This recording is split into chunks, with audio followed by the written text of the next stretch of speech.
Hello everyone, back by popular demand. This is your weekly power rankings brought to you by Feo, aka Feo Chais, aka Silverfoot, aka Monstro, bringing you your week 10 power rankings. Ever since I put this video on YouTube, I actually got more views than there are people in the league. A couple questions came out from some people just out there. At I Troll Everything 85, Feo is the name given to me. Unfortunately, in this league, you don't get to pick your own name. It's something that's granted to you, whether you like it or not. At Browntown 612, it's mandatory that you drink and shit talk. That's why the rant that I made came out on video. And at Steel City 41, it's a league shirt. It's actually a league shirt, and there are still some available. If you want to purchase, I can get a hold of a guy for you. But that being said, let's move on to the power rankings now. This week, the math really not much of a factor. There was a lot of crazy up and down things that happened at the top as far as wins, losses, critical losses. So I'm actually going to start at the bottom since that's where I'm at. Coming in at number 14, still handlebars. You're still holding it down. Don't worry about it. Your seat is secure. Everybody looking forward to, especially me, Jafar, Mana, Baby Gap. Everybody looking forward to you taking this one home. So keep going on, my brother. Don't despair. You're coming in at number 14. Some of the things I did want to bring up.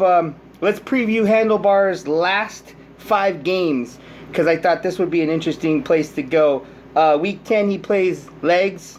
Week 11 he plays Baby Gap. I don't know. Maybe he steals another win there. Week 12 he plays Jew Parrot, who's just starving for a win right now.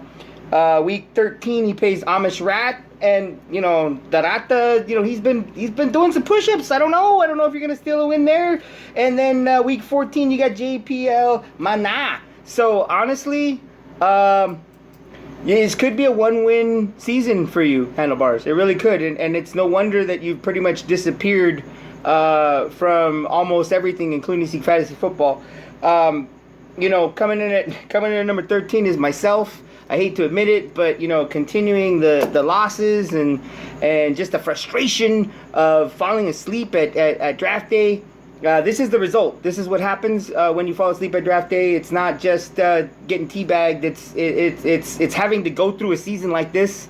I learned my lesson. Not gonna do that again. I've made a couple of vows. So I'm playing spoiler right now, and I'm trying to beat anybody I can. My last 5 games, just so you know, we got I got Mana this week. And then I got Officer Kiko, which is gonna be pretty tough because of where he's at. I got week 12, the legs, hands. Honestly, bro, every year, this is kind of like my season right now. Is looking forward to that game, and I'm gonna break it down a little bit more onto why I might win this matchup. But it's not for a couple weeks, so we won't get too much into it right here, right now. And then I got Jew Parrot and Tunko.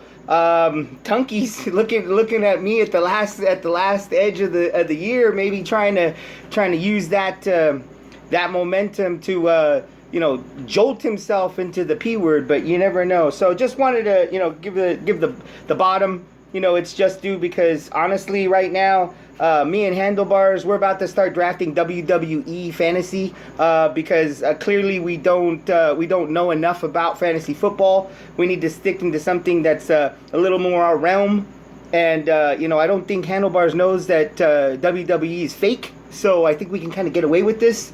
So I'll be seeing you on draft day, right before Survivor Series. By the way, this it's Survivor Series this year is free. The WWE Network, you can sign up. It's you don't have to keep paying. You get to see Survivor Series for free. Brock Lesnar versus Goldberg. Just throwing it out there. All right, going into number 12, Mana. Number 11, Baby Gap. I mean, it's the end of the bottom feeders right there. Guys, you gotta do something. I mean, really, just gotta do something at this point. Make a move. Make some sort of move. And there's no more trading, so you just gotta do something. I don't even know what to do, but you gotta do something. let's skip up to the top. Because I do the bottom, the top, then then the kind of the middle of the pack. My number one this week, with the bullet winning percentage, opponents, opponent wins, getting those key wins, points against, holding it down to to a strong number at 818. That is my boy Tunko. You are number one in the power rankings. Number two, 6 wins in a row with a bullet. Just because of of what he's doing, how he's feasting on the league these last 6 games. Bizarro Parrot, Jasmine at 6-3 with 6 wins straight. You can't deny a 6-win streak, guys. I had to bump him up. I had to move him to where I felt he needed to be power ranking wise. Not all his 4 numbers are there, but like I said, what happened this week with a couple of the other guys that I'm about to name, is part of the reason why Princess Jasmine gets the bump. Number 3 is White Belt.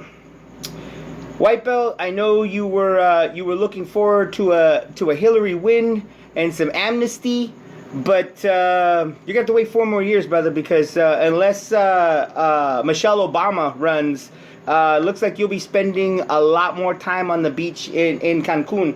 And that's not necessarily a bad thing. I mean, I may volunteer as the guy to go down and drink with you. Maybe I get some tips from the guru, and maybe I don't fall asleep. Who knows? So I might be planning my plane ticket pretty soon. We'll see what happens with that one. But I put you at number 3. Legs. I mean, Legs and Kiko. Honestly, guys, you guys were kind of neck and neck. Legs, your Hundy streak was broken again. I'd like to point out that Legs' Hundy streak has been broken 3 times this year. He's 3 times, but he comes in at number 4. Kiko, strong 6-3. You come in at number 5. Breaking that down a little bit more, as to leading up to my matchup with hands. Week 1, week 2 hit the Hundy. Love and Life. Week 3 doesn't hit the Hundy. Let's look it up real quick one more time, just so I make sure I got all my information correct. He still got the win in week 3, but he didn't hit the Hundy. Week 4, week 5 again, Hundy. Week 8 didn't. Still got the win, but didn't hit the Hundy. Week 7, week 8. Week 7, week 8 hit the Hundy again. Last week didn't hit the Hundy and actually got the loss. So if patterns are any way of like following hands and his erraticness, week 10 I project him to hit the Hundy again. Week 11 I project him to hit the Hundy. But week 12, when you face me, brother, I don't think you're gonna hit the Hundy, and you might not get the win. If things work out the way that I think they might, you never know. And then Kiko at number 5 with the 6-3 again. Number 6 is Butter. Number 7, Old Man. I mean, you guys are kind of just in the middle of the pack. I actually put Rata at 8, Parrot at 9, and Jafar at 10. Jafar, you moved out of the bottom feeders a little bit. I don't know why, but I think it's because Parrot's doing so poorly. You guys live together. Figure you want to share a room right there at that 9-10 spot. So, just to recap: 1, Tunko; 2, Jasmine. Good job, brother. 3, White Belt; 4, Legs; 5, Kiko; 6, Butter; 7, Old Man; 8, Rata; 9, Parrot; 10, Jafar; 11, Baby Gap; 12, Mana; Fail at 13, and Handlebars at 14. This has been your weekly power rankings by me, Fail. And to all those YouTubers out there that are just stumbling on my rants, keep watching. I don't care. I'm gonna keep putting them out every week by popular demand, unless they take my license away or block me for whatever reason. But see you guys later.